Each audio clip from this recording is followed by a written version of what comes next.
大家好，歡迎嚟到時事化靚正，我係你哋嘅主持人。如果你哋中意我哋嘅頻道，記得俾個 like，訂閱我哋，分享俾你哋嘅朋友。路躁症發作，兩男司機銅鑼灣大打出手，打到披血倒地，眼鏡拖鞋飛晒，仲要出動電筒。各位觀眾，你平時揸車有冇試過因為其他司機嘅駕駛態度而嬲？如果你覺得忍唔住，你會點做？係枱佢兩下，係喺車入邊鬧兩句，定係落車打交？今日中午，銅鑼灣發生一單恐怖嘅打交案，兩名私家車男司機懷疑因為駕駛態度問題，喺駱克道銅鑼灣二期對開大打出手，兩人扭打變滾地葫蘆，打到披血倒地，眼鏡同拖鞋都飛甩晒。其中一人仲要喺車內取出電筒施襲，仲要向對方女友潑水。有途人上前制止，不斷大叫仲嚟仲嚟。警方接報到場，將兩名受傷司機送院，並且分別以普通襲擊同襲擊致造成實際身體傷害罪名將佢哋拘捕。今日我哋就同大家講下呢單路躁症 MMA 事件，詳細重溫事發經過，睇下網民點樣反應，仲有法律專家分析打交嘅後果。先講返成件事嘅經過，事發喺今日中午12時許。地點係銅鑼灣駱克道銅鑼灣二期對開。消息話，兩名被捕男子分別姓吳同埋姓陳。事發之前，吳男駕駛私家車沿駱克道東行，途經堅拿道天橋下方嘅時候，陳男恰巧駕駛粵港牌七人車從堅拿道天橋左轉入駱克道。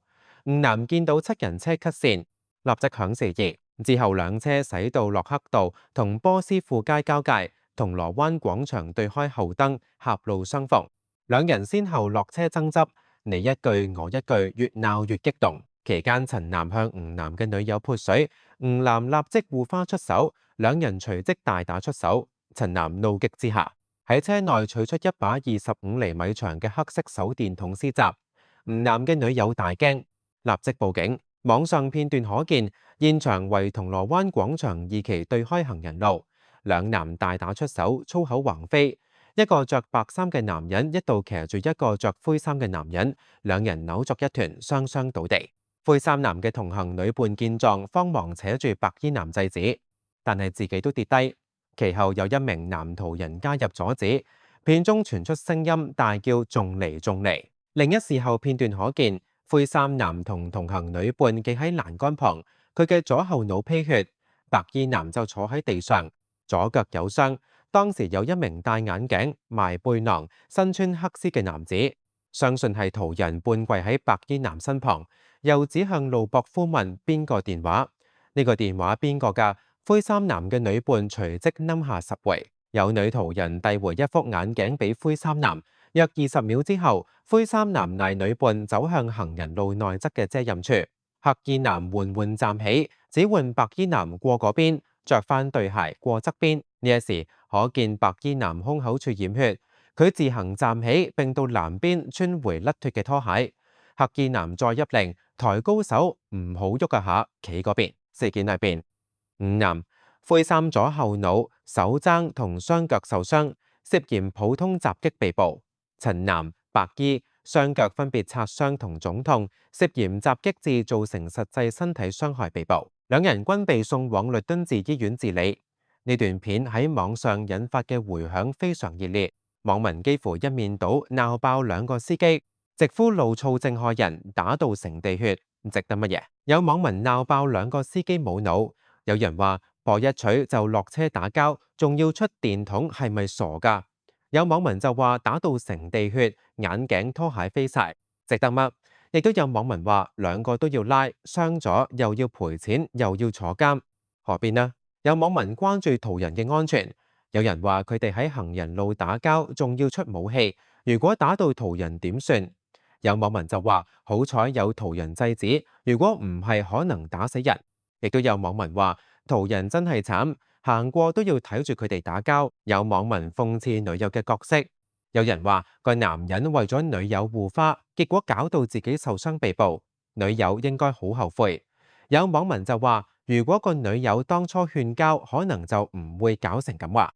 亦都有網民話，不過個女友都係受害者，俾人潑水，有網民質疑警方嘅處理，有人話兩個都拉，咁邊個啱邊個錯？有網民就話可能兩個都有錯，所以一齊拉。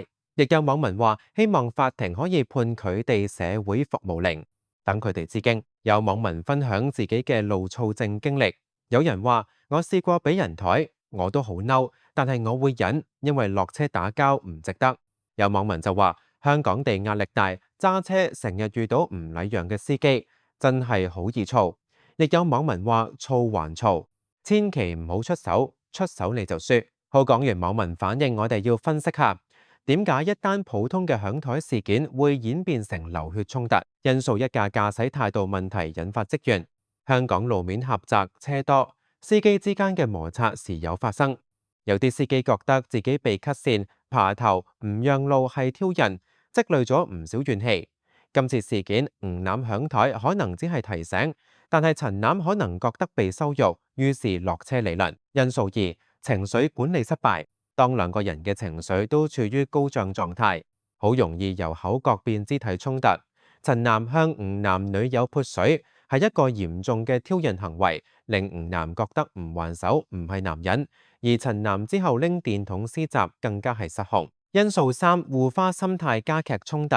吳男見到女友被潑水，覺得自己有責任保護佢，呢種護花心態令佢唔會退讓，甚至會主動出手。如果當時女友能夠冷靜勸交，可能可以降溫，但係佢可能都被嚇親。因素四，武器令衝突升級。陳男拎出電筒，將一場普通嘅肢體衝突升級為武器襲擊。電筒雖然唔係致命武器，但係25厘米長嘅硬物打落頭部，可以造成嚴重傷害。吳男左後腦披血就係證明。因素五，旁觀者嘅角色。片段見到有途人上前制止，大叫仲嚟仲嚟，呢個行為值得讚賞。如果冇人制止，兩個人可能會打到重傷甚至死亡。不過亦都有途人只係圍觀冇出手，反映咗旁觀者效應。專家指出，呢類路躁症衝突完全可以避免，只要任何一方忍一忍、讓一讓，或者選擇報警處理，就唔會搞到兩敗俱傷。喺香港，街頭打鬥唔單止會受傷，仲要面對法律責任。今次事件，兩名司機分別被控普通襲擊同襲擊致造成實際身體傷害，罪名一，普通襲擊。根據香港法例第212章侵害人身罪條例第40條，普通襲擊係指任何非法觸碰他人身體嘅行為，即使冇造成實際傷害，一經定罪，最高可判監禁1年及罰款5000蚊。吳男涉嫌普通襲擊被捕，可能係因為佢嘅攻擊行為冇造成嚴重傷害。罪名2，襲擊致造成實際身體傷害。根據同一條例第39條，襲擊致造成實際身體傷害，係指襲擊行為導致受害者身體受傷，例如流血、骨折、瘀傷，一經循簡易程序定罪，最高可判監禁3年。陳男涉嫌襲擊致造成實際身體傷害被捕，因為佢用電筒襲擊，導致吳男左後腦披血。其他潛在罪名，如果陳男嘅電筒被界定為攻擊性武器，佢可能會被控藏有攻擊性武器。另外，如果兩人嘅打鬥影響公眾秩序，可能會被控喺公眾地方打交。民事責任，除咗刑事責任，兩人仲可能要面對民事索償，例如吳男可以就自己嘅傷勢向陳男索償醫療費、痛苦賠償等等。同樣，陳男都可以向吳男索償。專家指出，打交嘅代價好大，受傷、被捕、留案底、罰款、監禁、賠償，影響工作同移民，為咗一口氣值得咩？如果你喺街頭見到有人打交，你可以點做？以下幾個建議：第一，保持安全距離，唔好行得太近，打鬥嘅人可能失控，你行得太近可能會被誤傷，保持安全距離，觀察情況。第二，大聲喝止，嘗試制止。如果你覺得安全，可以大聲喝止，例如停手，我報警㗎。有研究顯示，旁觀者嘅喝止有時可以令打鬥停止。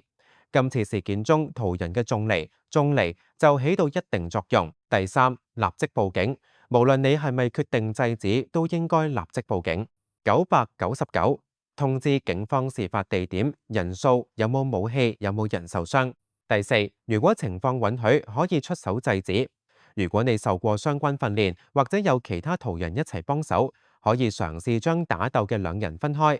但係記住安全第一，唔好令自己受傷。第五，唔好只係圍觀拍片，圍觀同拍片可能會令打鬥者更加起勁，亦都會阻礙救援。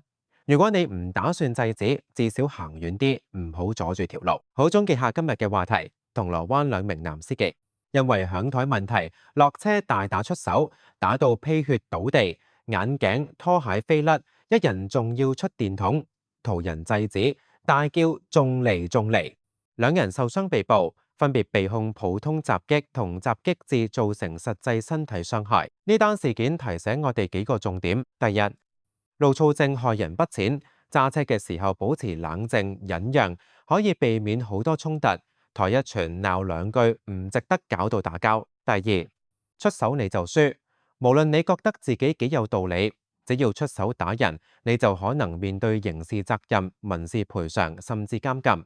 第三，如果遇到挑釁，鎖好車門，報警離開現場，千祈唔好落車。第四，如果你係途人，見到打交可以入紙、報警，甚至出手制止，但係要確保自己安全。最後，我想同大家講，馬路如虎口，揸車要忍讓，你嘅一個決定可能會影響你嘅一生。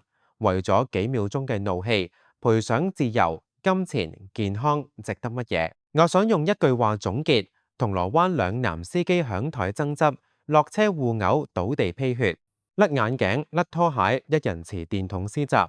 途人制止大叫仲嚟。如果你遇到行車糾紛，你會選擇忍讓定係落車理論？你覺得自己嘅情緒管理夠唔夠好？好啦，今日嘅時事快靚正就講到呢度。有咩意見或者想我哋討論嘅議題，歡迎喺留言區話俾我哋知。多謝大家收睇時事快靚正，我哋下次再見，拜拜。